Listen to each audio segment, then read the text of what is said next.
Selamat pagi, saya Askarianti Lara, mahasiswa semester 4 PKK 5 dengan NIM 191011158, mata kuliah Logika. Dosen pengampu Ibu Yusi Kurniati MPD. Di sini materi presentasi yang akan saya bahas yaitu mengenai penalaran langsung dan oposisi. Pengertian umum penalaran langsung yaitu penalaran langsung penalaran yang premisinya hanya terdiri dari sebuah profesi saja, profesi kategoris, sedangkan kesimpulannya ditarik langsung dari profesi itu dengan membandingkan term subjek dan term predikatnya. Metode penalaran langsung yaitu yang pertama oposisi, konversi, obversi, dan kontraposisi. Baiklah, kita memasuki penalaran langsung. Pengertian penalaran langsung yaitu penalaran langsung merupakan penalaran yang premisinya hanya sebuah proposisi dan langsung disusul dengan proposisi lain sebagai kesimpulannya. Penalaran langsung ditarik hanya dari satu premisi saja. Lengkap tentang profesi yang diberikan yaitu dengan menyatakan secara eksplisit apa-apa yang telah dinyatakan secara implisit di dalam premisi. Contohnya seperti semua bintang film memakai sabun look. Jadi sebagian pemakai sabun look adalah bintang film. Istilah penalaran langsung berasal dari Aristoteles untuk menunjukkan penalaran yang premisinya hanya terdiri dari sebuah profesi saja. Konklusinya ditarik langsung dari proposisi yang satu itu dengan membandingkan subjek dan predikatnya. Nah, jadi kesimpulan dari proposisinya itu yaitu adalah bahwa proposisi tidak bisa dipisahkan dari konklusinya. Nah, sekarang kita memasuki oposisi. Pengertian oposisi itu sendiri adalah bahwa dalam ilmu logika ditarikkan dengan pertentangan antara dua pernyataan atas dasar pengolahan term yang sama. Pertentangan di sini diartikan juga dengan hubungan logis, yaitu hubungan yang di dalamnya terkandung adanya suatu penilaian benar salah terhadap dua pernyataan yang diperbandingkan. Nah, oposisi itu sendiri juga relasi antara dua proposisi yang memiliki term S dan term P yang sama tetapi berbeda dalam kuantitas atau kualitasnya. Oke, baik. Selanjutnya yaitu jenis-jenis oposisi. Jenis-jenis oposisi terdiri dari 4 jenis, yaitu kontradiktoris, yang artinya bahwa oposisi menurut aspek kuantitas dan kualitas antara proposisi A dan proposisi O, antara proposisi E dan proposisi I. Nah, yang kedua yaitu kontrararis, yang artinya bahwa oposisi menurut aspek kualitas antara proposisi A dan proposisi E. Nah, yang ketiga subkontraris, yang berarti bahwa oposisi menurut aspek kualitas antara proposisi I dan proposisi O. Yang keempat subtremna, yang artinya bahwa oposisi menurut aspek kuantitas antara proposisi A dan proposisi I, antara proposisi E dan proposisi O, yang artinya bahwa dalam proposisi subterna ini saling berkaitan antara satu dengan yang lainnya. Lanjut, contoh-contoh oposisi.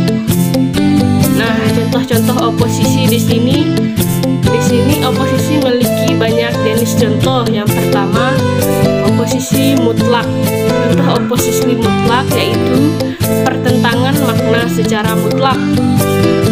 Contohnya, kata hidup dan mati, di mana antara hidup dan mati terdapat batas yang mutlak. Sebab sesuatu yang hidup tentu tidak atau belum mati, sedangkan sesuatu yang mati tentu sudah tidak bernyawa lagi. Nah, yang kedua, oposisi kutub. Contoh oposisi kutub ini yaitu pertentangan yang tidak bersifat mutlak, melainkan bersifat gradasi, yang artinya terdapat tingkatan-tingkatan makna pada kata-kata tersebut. Contohnya, kata kaya dan miskin, di mana orang yang tidak kaya belum tentu merasa miskin. Begitu juga dengan orang yang tidak miskin belum tentu merasa kaya. Jadi pertentangannya tidak mutlak.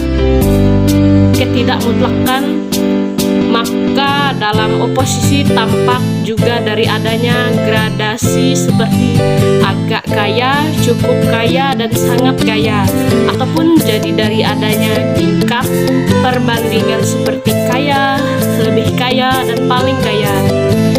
Jadi jelas batasan dalam oposisi kutub ini relatif sekali. Jadi sangat tergantung pada situasi, kondisi, dan sikap manusia pada dasarnya. Oke, kita lanjut. Contoh yang ketiga yaitu oposisi hubungan.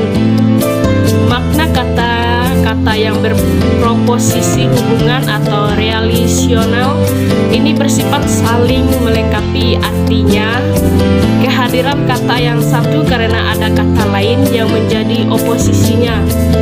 Contoh, kata menjual dan membeli. Nah, walaupun maknanya berlawanan, tetapi proses kejadiannya berlaku serempak. Terjadi proses menjual jika ada proses menjual. Nah, contoh yang keempat yaitu oposisi hierarkial. Makna kata-kata yang berproposisi hierarkial ini menyatakan suatu deret, jenjang, atau tingkatan. Oleh karena itu, kata-kata yang beroposisi hierarkial ini adalah kata-kata yang berupa nama suatu ukuran atau panjang atau beratnya, nama suatu hitungan dan pengalaman, nama jenjang atau kepangkatan.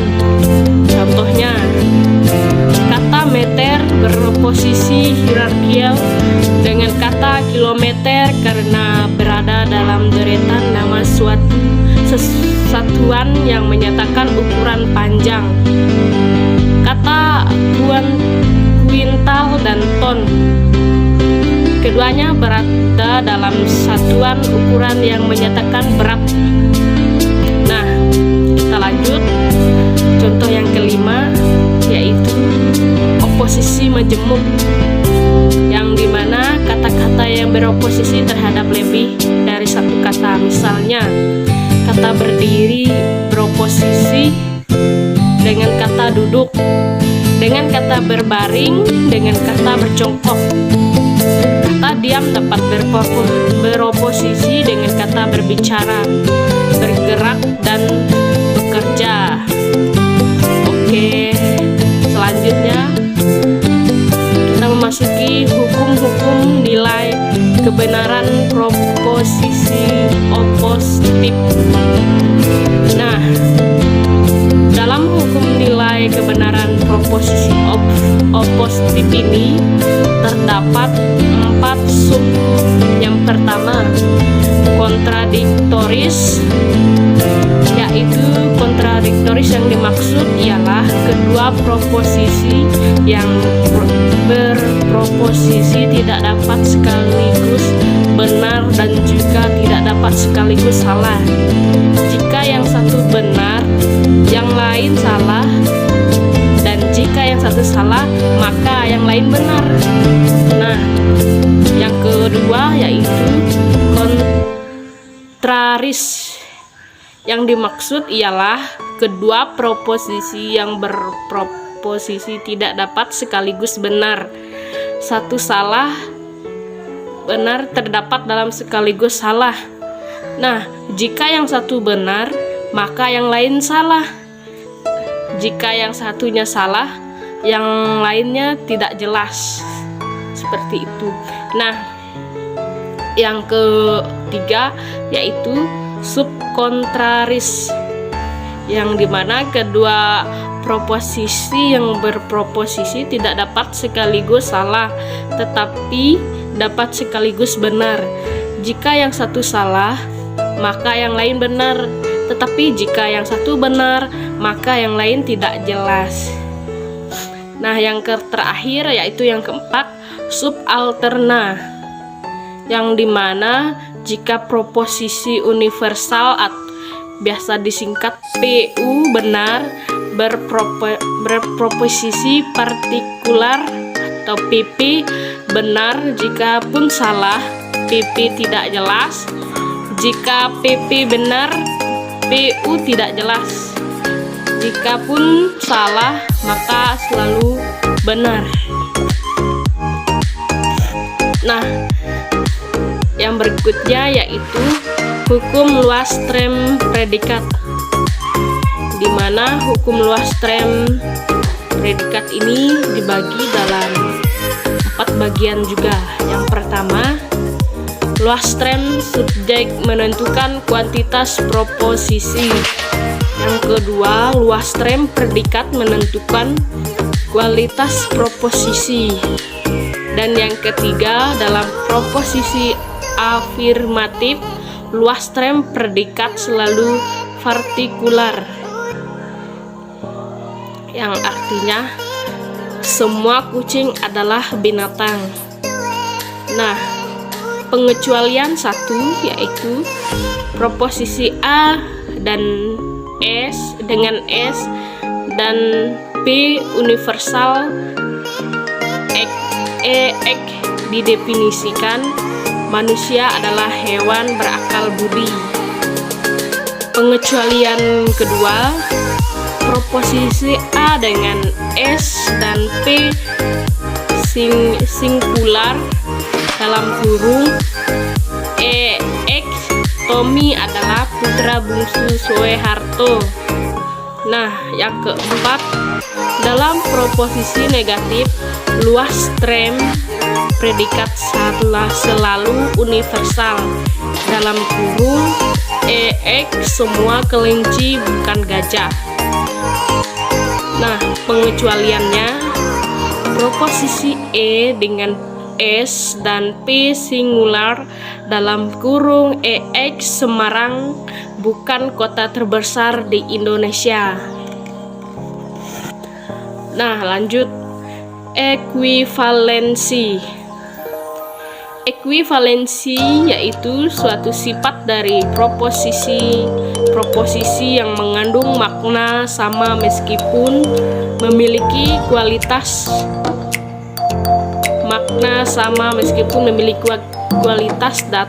atau trem-trem yang berbeda.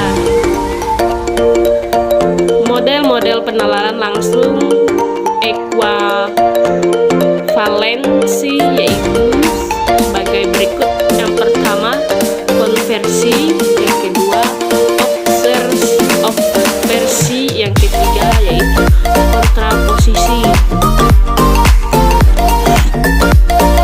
Baik, lanjut lagi, yaitu konferensi atau pembalikan, di mana konferensi